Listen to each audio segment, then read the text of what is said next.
السميع العليم من الشيطان الرجيم بسم الله الرحمن الرحيم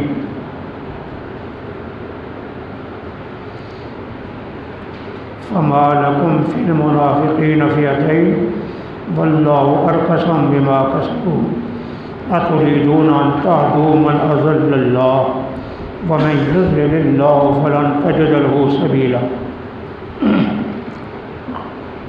رکوع کا موضوع نمبر 1، منافقین کی خباثات، ان کے نتائج کا بیان۔ منافقین کی خباثات اور ان کے نتائج کا بیان۔ نمبر 2، احکام ضروریہ برائے مومنین۔ احکام ضروریہ برائے مومنین۔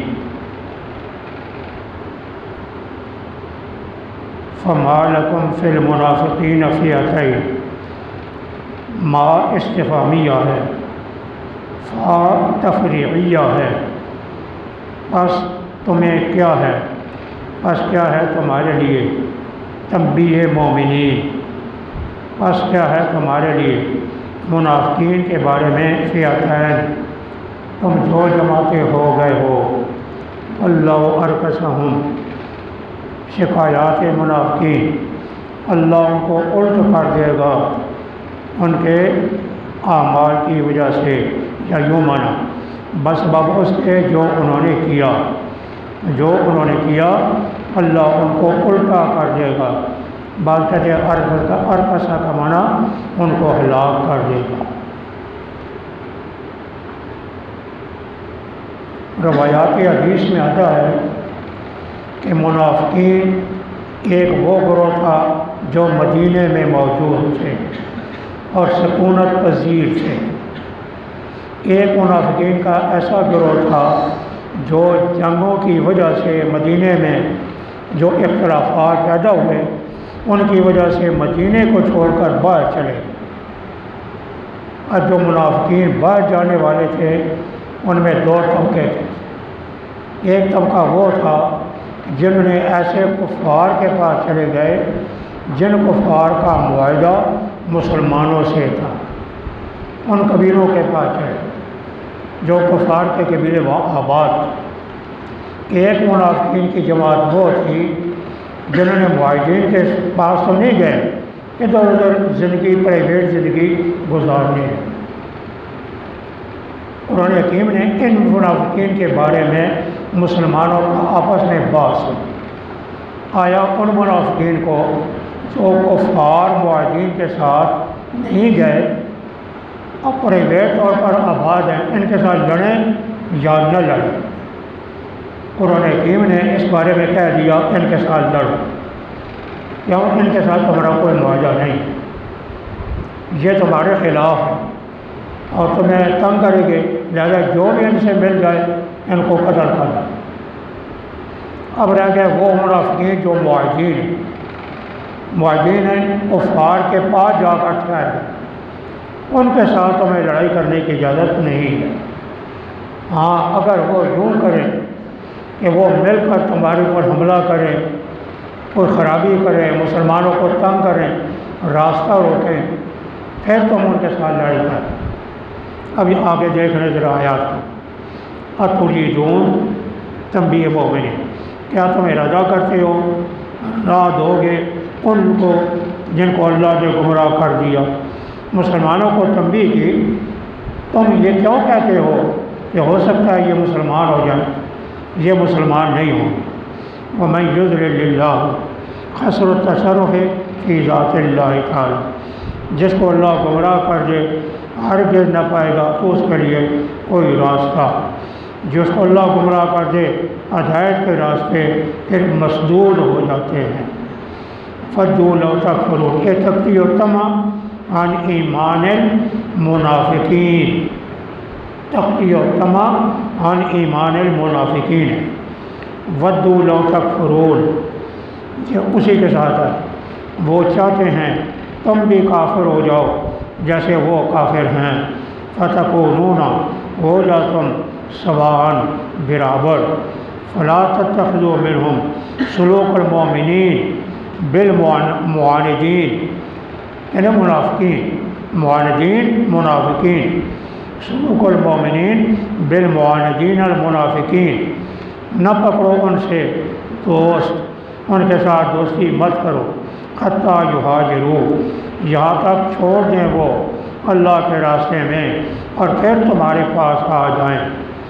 حجر کا من ہوتا ہے اس علاقے کو چھوڑ کر مدینے میں آ جائیں۔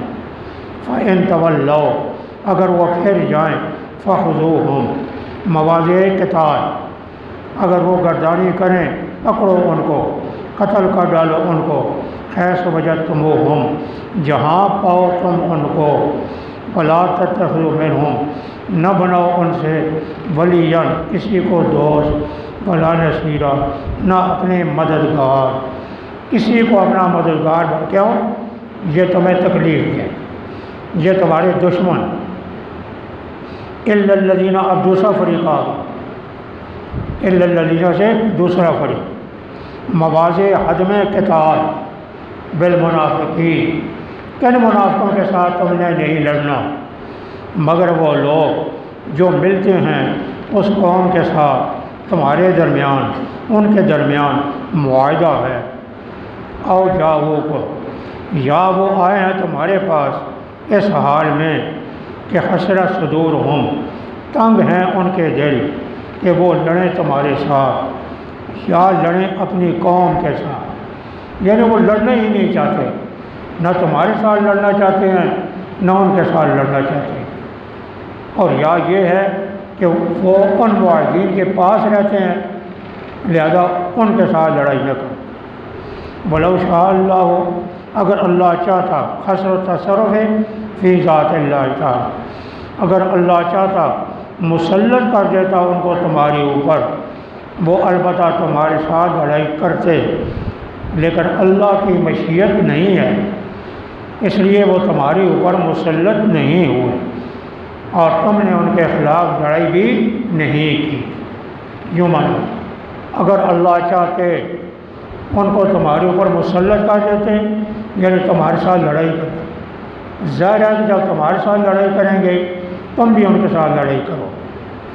فَإِنِ اعْتَزَلُوكُمْ، مواضع عدم قتال، غیر معاندین سے سلوک المومنین، غیر معاندین المنافقین سے سلوک المومنین، اگر وہ جدا ہو جائیں تم سے، نہ لڑیں تمہارے ساتھ، وَأَلْقَوْا، اور ڈالے وہ تمہاری طرف صلح، بس نہیں کیا اللہ نے تمہارے لیے ان پر کوئی راستہ، اللہ نے کوئی راستہ دیا کہ مراد کیا ہے؟ ان کے ساتھ لڑائی نہ کرو۔ اب منافقین کی ان دو جماعتوں کے بارے میں قرآن حکیم نے فیصلہ فرمایا۔ اب ایک تیسری جماعت بھی تھی، تیسری جماعت کیا تھی؟ وہ مدینے میں رہتے، تیسری جماعت مدینے میں رہتے، لیکن وہ کیا کرتے؟ وہ یوں کرتے اگر موقع مل جاتا تو مسلمانوں کے خلاف کوئی نہ کوئی کام شروع کر دیں، کہتے وہ یہ ہیں کہ ہم امن میں رہیں گے، ہم نہ تمہارے ساتھ لڑیں گے نہ ان کے ساتھ جو کفار مشرکین ہیں، نہ ان کے ساتھ ہیں، ہم امن میں رہتے ہیں، لیکن امن کا دعویٰ کرنے کے بعد پھر وہ کیا کرتے ہیں؟ جب بھی کفار کی کچھ جماعتیں ان کو اکساتی ہیں تو پھر وہ تیار ہو جاتے ہیں۔ ان کے بارے میں قرآن نے حکم دیا، فرمایا ان کو قتل کر دو، ان کے ساتھ تمہاری لڑائی کرنا جائز ہے، کیوں؟ یہ دھوکہ دیں گے تم۔ ستجدو، سین استقبال کا معنی دیتی ہے یا تاکید کا معنی دیتی ہے، تب پاؤ گے دوسروں کو جو ارادہ کریں گے کہ امن میں رہیں تم سے اور امن میں رہیں اپنی قوم سے بھی، لیکن علما ردو، جب ان کو واپس کیا جاتا ہے فطرے کی طرف، اور کے صوفیہ الٹ جاتے ہیں اس میں۔ فطرے کا معنی لڑائی کرنا، مسلمانوں کے خلاف کو تیاری کرے اور وہ بھی تیار ہو جاتے۔ ان کے بارے میں حکم کیا ہے؟ اگر یہ نہ چھوڑیں تم کو، نہ ڈالیں تمہاری طرف صلح، نہ بند کریں اپنے ہاتھوں کو، تیز ہوتے ہیں۔ فَإِن يَعْتَزِلُوا، لم کا کلمہ یلقوا کے ساتھ بھی ہے اور یکفوا کے ساتھ بھی، یعنی اگر وہ تمہارے ساتھ تمہیں نہ چھوڑیں اور نہ ڈالے تمہاری طرف صلح کی بات، نہ بند رکھیں اپنے ہاتھوں کو، تمہیں نقصان دیتے رہیں وقتاً فوقتاً، فخذوہم ان کو پکڑو، وقتلوہم ان کو قتل کر ڈالو، حیث ثقفتموہم جہاں تم قابو پا لو ان کو، جہاں بھی قابو پا لو ان کو قتل کر ڈالو۔ تینوں فریقوں کا حکم اب قرآن حکیم نے صحابہ کرام کو بیان کر، یہ حکم ہر حال میں موجود ہے۔ جہاں بھی مسلم قوم آباد ہوگی اور دوسرے کے ساتھ لڑائی کر رہے ہیں تو منافقین جو لوگ ہوں گے، درمیانہ طبقہ، ان کے بارے میں یہی احکام ہو۔ آگے قرآن نے کہا اولئک جعلنا لکم، یہی لوگ بنایا ہم نے تمہارے لیے ان پر سلطانا مبینہ، غلبہ ظاہر، یعنی ہم نے تم کو ان کے ساتھ لڑنے کی اجازت دے دی، اور ان کو منافقین سے تم لڑائی ضرور کرو۔ کیوں؟ یہ منافقین حقیقت میں کافروں کے حکم میں ہیں، کفار کے حکم میں ہے۔ جب کفار کے ساتھ لڑائی ہوگی تو ایسے منافقین کے ساتھ بھی لڑائی ہوگی۔ فما لکم فی المنافقین، کیا ہے تمہارے تنبیہ مومن، کیا ہے تمہارے لیے منافقین کے بارے میں دو جماعتیں ہو گئے، کچھ مسلمان کہتے ہیں لڑنا چاہیے، کچھ کہتے ہیں نہیں لڑنا چاہیے۔ اللہ ان کو الٹ کر دے گا بسبب ان اعمال کے جو انہیں نے کیے۔ کیا تم ارادہ کرتے ہو کہ راہ دو ان لوگوں کو جن کو اللہ نے گمراہ کر دیا، جن کو اللہ گمراہ کر دے آگے نہ پائے گا تو اس کے لیے کوئی راستہ۔ ودو، وہ چاہتے ہیں کہ تم بھی کفر کرو جیسے انہوں نے کفر کیا، بس ہو جاؤ تم برابر۔ فلا تتخذوا، نہ بناؤ ان سے دوست یہاں تک وہ ہجرت کریں اللہ کے راستے میں۔ اگر وہ روگردانی کریں پھر ان کو پکڑو اور ان کو قتل کر ڈالو جہاں بھی ان کو پا دو، اور نہ پکڑو ان سے، نہ بناؤ ان سے کوئی دوست، نہ مددگار، مگر وہ لوگ جو ملتے ہیں ایسی قوم کے ساتھ کہ تمہارے درمیان ان کے درمیان معاہدہ ہے، یا وہ تمہارے پاس آتے ہیں اس حال میں، خسرت میں قد محذوف ہے، یہ جملہ حالیہ ہے، اس حال میں کہ بند ہیں ان کے دل، یہ کہ لڑیں وہ تمہارے ساتھ یا لڑیں اپنی قوم سے۔ وَلَوْ شَاءَ اللہ، اگر اللہ چاہتا مسلط کر دیتا ان کو تم پر، اور البتہ لڑتے وہ تمہارے ساتھ۔ فَإِنْ اعْتَزَلُوكُمْ، اگر یہ تم کو چھوڑ دیں اور نہ لڑیں تمہارے ساتھ اور ڈالیں تمہاری طرف صلح کا پیغام، بس نہیں کیا اللہ نے تمہارے لیے ان پر نئی راستہ لڑنے کا، ان کے ساتھ نہ لڑ، ان قریب پاؤ گے ایک اور جماعت دوسروں کو ارادہ کریں گے کہ امن میں رہیں تم سے اور امن میں رہیں اپنی قوم سے بھی، لیکن جب بھی ارادہ رد کیے جاتے ہیں، جب بھی رد کیے جاتے ہیں فتنے کی طرف، الٹ جاتے ہیں فتنے میں، یعنی فتنے میں پڑ جاتے ہیں۔ اگر یہ تمہیں نہ چھوڑیں، یہ تم سے علیحدہ نہ رہوں، نہ ڈالیں تمہاری طرف صلح کا پیغام، نہ بند کریں اپنے ہاتھوں کو لڑنے سے، پکڑو ان کو، قتل کرو ان کو جہاں ان کو قابو کر لو، یہی لوگ بنایا ہم نے تمہارے لیے ان پر غلبہ ظاہر۔